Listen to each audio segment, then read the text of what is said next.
Max Aitchison is the Australian's banking reporter. And Max, you're reporting today on an issue that's very close to my heart, whether or not we're allowed to swear at work. Oh my God! Okay, it's happening. Everybody stay calm. What's the Everybody procedure, stay everyone? calm. What's the procedure? Stay calm! Listen to it.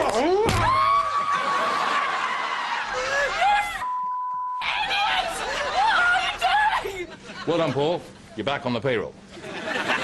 As for you, you fucked up. Now, you're a Scotsman working in Australia. I don't think I've heard you swearing in the office, but I'm pretty sure you'd be capable of letting out a good stream of swear words. Oh, absolutely. But it's all just under the breath. Tell me, what did someone allegedly say that got them in trouble at CBA? Yeah, sure, Claire.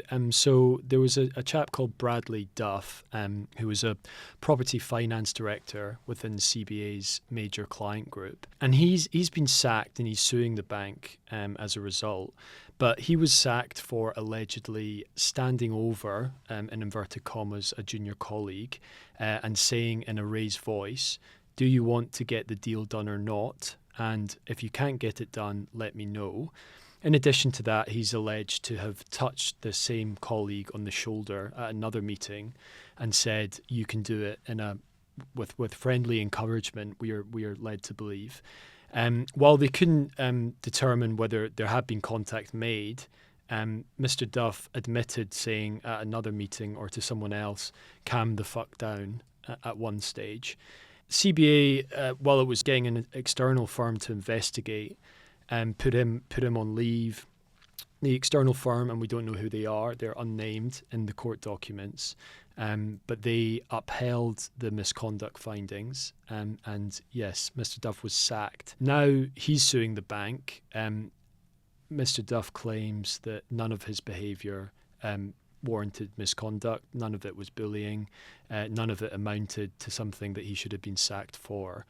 On the swearing front, and this is where it gets interesting for bank watchers such as myself, he said that it was commonplace from the most senior management down at CBA to swear and to use swear words. CBA, of course, denies this, but it's certainly quite an interesting insight into the workplace. I would have thought it was obvious that everyone in Australian workplaces swear. I don't know if that's just that I've been hardened from years in newsrooms. But there is change happening, isn't there? I mean, even in newsrooms, which were famously very sweary environments when you and I both started our careers, you don't hear nearly so many F-bombs now as you might have in the past. Oh, not at all. I mean, when I started back in Fleet Street in the UK, I heard stories of metal bins being thrown at reporters who'd failed to get stories. But I didn't witness any of that myself. But it's definitely less a feature of the newsroom than it once was. There's also a difference between swearing in anger and swearing for emphasis or swearing for humour or swearing for stress relief, isn't there? I mean, it doesn't seem to me as though calm the fuck down, which is what this person allegedly said, is necessarily problematic. This is also not just retail banking. This is high-level, high-stress deal-making. Probably one of the most high-stress occupations you can have. Huge amounts of money riding on the deals that these people are doing. If there's no swearing allowed anymore, Hollywood movies are going to have to be very different, the ones about the finance, aren't they? Oh, indeed. I mean, it kind of beggars belief that swearing wouldn't exist. He says in his claim, in his statement of claim that he was under huge amounts of pressure, and he actually, to quote him, had reached breaking point, and complaints about this to his bosses fell on deaf ears. Traders I speak to in my job, it isn't what it quite once was, the high octane, incredibly masculine environments. That's just, they are dominated by men, the trading floors. But, I think you'd be a pretty safe bet to say there's still a lot of swearing that goes on those floors. Yeah, so maybe if your employer wants to get rid of you, swearing might be something that you don't want to have on your record just in case. Yeah, absolutely. I mean, I reported on another banking case last year, which is actually out for judgment, a former ANZ trader. He is suing the bank for unfair dismissal. claiming that he was a whistleblower and was actually exposing wrongdoing on the trading floor. Whereas ANZ, in this case, they claim, they sacked him for foul messages he shared with other traders. Those messages were read out in court in all their excruciatingly offensive detail. But it just shows, this stuff is quite commonplace, and you can be caught out if they so desire. Australian banks are some of the economy's biggest employers. They're huge institutions still, even though various CEOs are trying to change that reality. Working from home is an issue where the banks are having to work out what the new rules are these days. We've seen a decision in recent days where a man who was employed under a contract that said that he could work from home before COVID has now had a finding that no longer applies, that the employer was within its rights to determine that wasn't the case.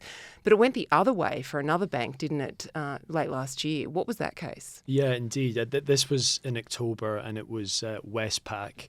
There was a woman, a mother of two, actually. I think she was a mother of twins, called Carleen Chandler. She had worked in Westpac's mortgage team for, I think, over 20 years, and had kind of happily been working from home to look after her two girls who were, I think, primary school age. At the start of last year, so last January, this time last year, one of her bosses requested that she come into the office more often. I think it was a minimum of maybe 3 days a week. She challenged this and suggested an alternative, which was to work, I think, a couple of days at a bank branch closer to her home. The bank refused. She took them to the Fair Work Commission, and she won, which was seen at the time as quite a momentous decision. The bank, defended its position, but ultimately decided not to appeal the case. Anthony Miller, the Westpac CEO, he was concerned for the employee because there was a huge amount of press attention around her, because it was seen as this litmus test, I guess, for getting people back to work post-pandemic. But he kind of said that he thought the bank had it right, and that, a policy of 3 days a week in the office got the balance right between flexible working and the benefits that he said that you see from working together in an office. We're at a real inflection point, aren't we, as the economy recovers from COVID and now enters a new phase of high inflation, high cost of living, high travel costs in particular, which mean that people don't want to make the huge commute into the office. What's your sense when these matters reach court of how tense things are between employers and employees? I think they're very tense. And I think a lot of employees across the country see these gains, as they would see it, from flexible work that was brought on by the pandemic as quite, hard-fought rights.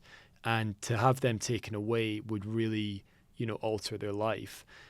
Especially, people who have young children, or, they've got caring responsibilities. The ability to work from home, even 50% of the week makes a huge difference to their lives. It's hard to say. A lot of people in corporate Australia have gone back full time, and that's often set from the top. But I think if I was going to, give my opinion, I think flexible work is probably here to stay. Well, no one can hear you swear in your own kitchen. The problem is you end up, like me, eating so much peanut butter off the spoon that you have to come back to work to exactly. get some nutrition. The fridge is always tempting. Max Aitchison, thank you very much. Thank you.